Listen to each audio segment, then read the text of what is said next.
मेरे सैनिक भाइयों, मैं कर्नल दिनेश नैन चंडीगढ़ से बोल रहा हूं।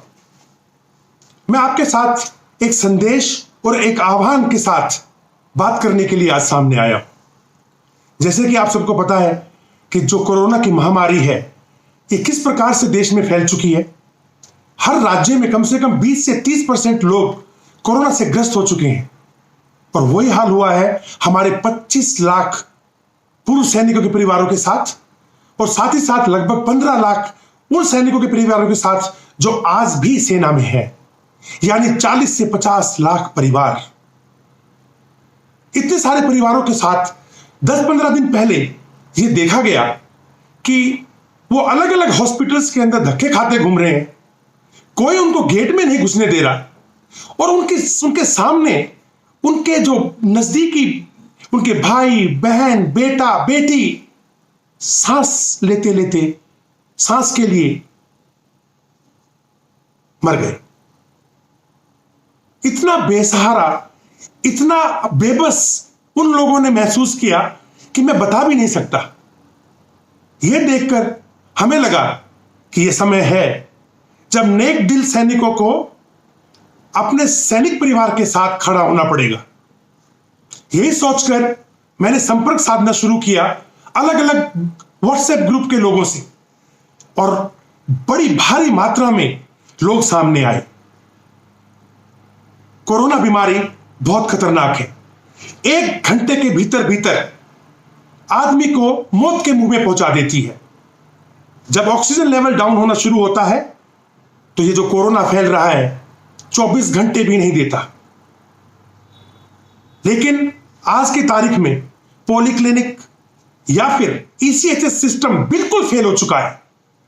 आप वहां जाते हैं तो आपको बताते हैं इस हॉस्पिटल में चले जाओ, उस हॉस्पिटल में चले जाओ, और वो प्राइवेट हॉस्पिटल्स हमारे को गेट के अंदर तक नहीं घुसने देते। इन सब बातों के बाद आर्मी हेडक्वार्टर से संपर्क साधा गया, और मैं आपको ये बताना चाहूंगा कि चाहे वेटरन सेल हो, ईसीएचएस हो या कोई हो, बहुत ही सकारात्मक उनकी तरफ से जो है रिएक्शन आया। सभी कमांड्स को लेटर लिख दिया गया कि जितने भी पूर्व सैनिक हैं या सैनिकों के परिवार हैं, उनको मिलिट्री हॉस्पिटल्स के अंदर कोरोना का ट्रीटमेंट दिया जाएगा, उनकी मदद की जाएगी। यहां तक कि जो वैक्सीनेशन है उसके ऊपर भी अभी कुछ आदेश पहले से आ रखे हैं और कुछ आदेश आने वाले हैं। परंतु समस्या यह है कि इस 40 से 50 लाख परिवारों के पास यह संदेश पहुंचे कैसे, कि जब उनका भगवान ना करे अगर किसी के ऊपर बुरा वक्त आता है तो वो कहां जाए। लिहाजा मैं समझता हूं कि जितने भी भारत के अंदर, जितने भी आपके आसपास सैनिकों के व्हाट्सएप ग्रुप हैं, उनको आप सैनिक कोरोना क्यूआरटी में अपने आप को बदल लेना चाहिए। और जो क्षेत्र में वो हैं, उस क्षेत्र के अंदर किसी को भी अगर मदद चाहिए तो उसको मदद पहुंचाएं। कंट्रोल रूम का नंबर मैंने सामने दिया हुआ है, इसको अपने सभी ग्रुप्स में ऐड कर लें। जो भी संदेश ऊपर से आ रहे हैं, दाएं से आ रहे हैं, बाएं से आ रहे हैं, हम कोशिश करेंगे कि वो सारे के सारे संदेश कम से कम समय में आपके पास पहुंच जाए। इस बीमारी से बचाने के लिए समय बहुत जरूरी, बहुत कीमती है। कोरोना का मरीज अगर 90 से नीचे उसकी ऑक्सीजन हो जाती है तो मुश्किल से 10 से 12 घंटे अगर उसको मदद नहीं मिली तो प्राण त्याग देता है। और अभी जो स्थिति है, यह स्थिति आने वाले टाइम में कम से कम 4 गुना बढ़ने वाली है। तो ऐसे समय में अगर सभी हम लोग संगठित होकर के गांव तक के जो अपना परिवार है, सैनिक परिवार, उस तक नहीं पहुंचे तो समझ लीजिए कितना नुकसान होगा। मुंह ढक के रखें, डबल मास्क पहने, किसी के पास नजदीक ना जाएं, घर में अपने आप को रखें, और घर में रहते रहते अपने व्हाट्सएप ग्रुप के माध्यम से, जिसको आप कोई भी नाम दे सकते हैं, सैनिक कोरोना क्यूआरटी लखनऊ, सैनिक कोरोना क्यूआरटी बीकानेर, सैनिक कोरोना क्यूआरटी मद्रास, सैनिक कोरोना क्यूआरटी पठानकोट, और अपने आप को कंट्रोल रूम के साथ में जोड़ के रखें।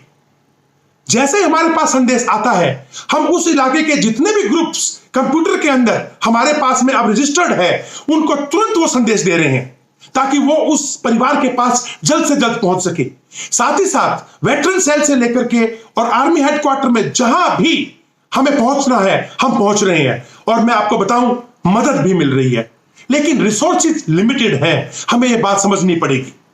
आज से पहले पिछले 7-8 दिन में हर रोज भारी मात्रा में कोई ऑक्सीजन की रिक्वेस्ट, कोई दवाई की रिक्वेस्ट, कोई ऑक्सीजन बेड की रिक्वेस्ट, किसी को वेंटिलेटर की रिक्वेस्ट लगातार आ रही हैं।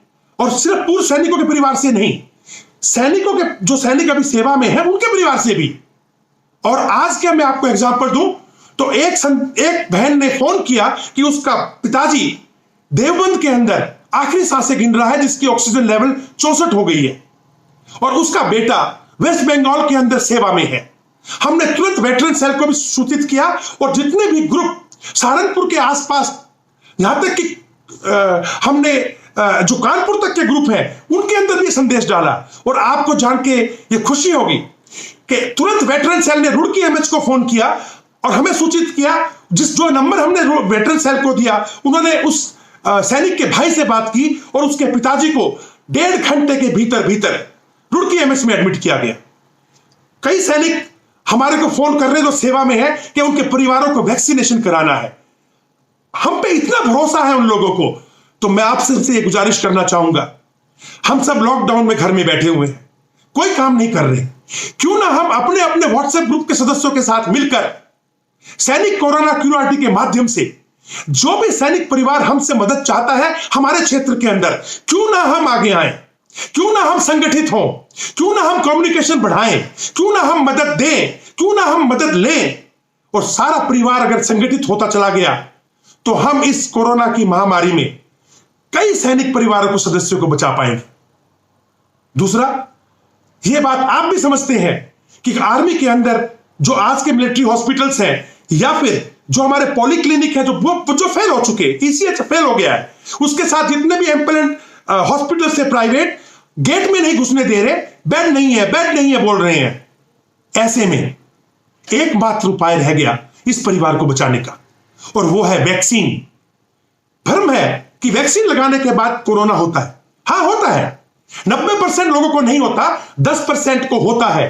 परंतु वैक्सीन जिस बंदे ने लगवा ली, उसको ना तो ऑक्सीजन बेड पे जाना पड़ता है और ना ही उसको वेंटिलेटर पे जाना पड़ता है। यानी घर में 5-7 दिन का जो भी बुखार आया, शरीर दर्द किया, कुछ सिम्टम आए और फिर वो ठीक हो जाता है। यानी हम अपने किसी भी परिवार के सदस्य को नहीं खोते। परंतु इस वैक्सीन की ड्राइव को कि ये जो हर एमएच में है या हर पॉलीक्लिनिक पे जो अभी आर्मी हेडक्वार्टर पे केस लिया गया है, टेकअप किया गया है, और कुछ 2-4 रोजों के अंदर वहां से और भी जो है निर्देश आ जाएंगे, इंस्ट्रक्शंस आ जाएगी, जो कि जितने भी कोरोना क्यूआरटी ग्रुप्स हैं सैनिकों के, उसके अंदर सबको भेजा जाएगा। और आप लोगों से गुजारिश की जाएगी कि आपके क्षेत्र में जितने भी गांव तक हमारे सैनिक परिवार हैं, उनमें से हर एक को कृपया करके वैक्सीनेट कराएं। अगर हम इस ड्राइव पे लगे तो अगले 2 से 3 हफ्ते के अंदर अगर हम सबको खींच के बाहर ले आए तो हमें किसी के लिए ना तो ऑक्सीजन का बेड ढूंढना पड़ेगा, हमें किसी के लिए वेंटिलेटर नहीं ढूंढना पड़ेगा। आर्मी हेडक्वार्टर के ईसीएचएस का भी लेटर 29 तारीख को आया, जो कि हमने सभी ग्रुप्स को भेजा है। नए ग्रुप जो आएंगे उसको भी सारे संदेश जाएंगे, जिसके अंतर्गत यह बोला गया है कि 18 से 44 साल के उम्र के जो सैनिक परिवार के सदस्य हैं, उनके लिए वैक्सीन का बंदोबस्त करने के लिए 10 से 15 दिन का समय लग रहा है। यानी मई 15 के आसपास 18 से 44 साल की उम्र के जो हमारे सैनिक परिवार के सदस्य हैं, उनको नजदीक के पॉलीक्लिनिक या फिर नजदीक के मिलिट्री हॉस्पिटल या कमांड हॉस्पिटल के अंदर वैक्सीनेशन दी जाएगी। मात्र 2 चीज ले जाने की जरूरत है, कोई रजिस्ट्रेशन की जरूरत नहीं। एक आपका डिपेंडेंट कार्ड या फिर आपका ईसीएचएस कार्ड, और साथ में आपका एक आधार कार्ड, ये लेके जाएं और आपको वैक्सीनेशन दिया जाएगा। अगर कहीं पे कोई भी परेशानी है, किसी को एडमिशन की मदद की जरूरत है, किसी को दवाई की जरूरत है, ऑक्सीजन की जरूरत है, तो मेहरबानी करके कंट्रोल रूम पे तुरंत संपर्क करें। आपके क्षेत्र के जितने भी क्यूआरटी हैं, सैनिक कोरोना क्यूआरटी, उनको हम संदेश भेजेंगे, वो मदद के लिए आगे बढ़ेंगे। और साथ ही साथ आर्मी हेडक्वार्टर के अंदर वेटरन सेल से लेके इसी तरह जहां बन पड़ेगा, कम से कम टाइम के अंदर हम उस परिवार को मदद देंगे।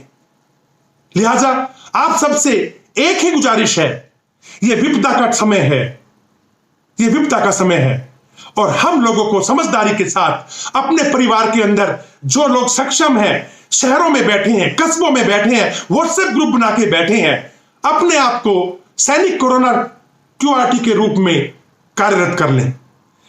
यह नंबर अभी सभी ग्रुप्स में ऐड कर लें और संपर्क करें, ताकि हम कंप्यूटर के माध्यम से जो भी लेटेस्ट इंफॉर्मेशन है, मदद है, या कुछ भी आपको चाहिए वो हम भेज पाए। इसी प्रार्थना के साथ कि हमारे सैनिक परिवार का कोई भी सदस्य कोरोना के इस महामारी के अंदर अपना जीवन जो है वो समाप्त ना कर ले, या उसके परिवार का कोई सदस्य ना खो दे। मैं यही प्रार्थना करूंगा भगवान से, हमारे सभी सैनिक परिवारों को सुरक्षित रखें, घरों में रहें, बाहर निकलने पे डबल मास्क पहने, सिंगल मास्क से कोरोना नहीं रुक रहा, दूरी बना के रखें, अपने हाथ हर वक्त धोते रहें, घर में जो सब्जी आ रही है, कोई भी सामान आ रहा है, यह सोच के चलें कि उसके ऊपर कोरोना चिपका हुआ है, उसको सैनिटाइज करें, उसके पश्चात ही अपने परिवार के अंदर जो है उसको ग्रहण करें।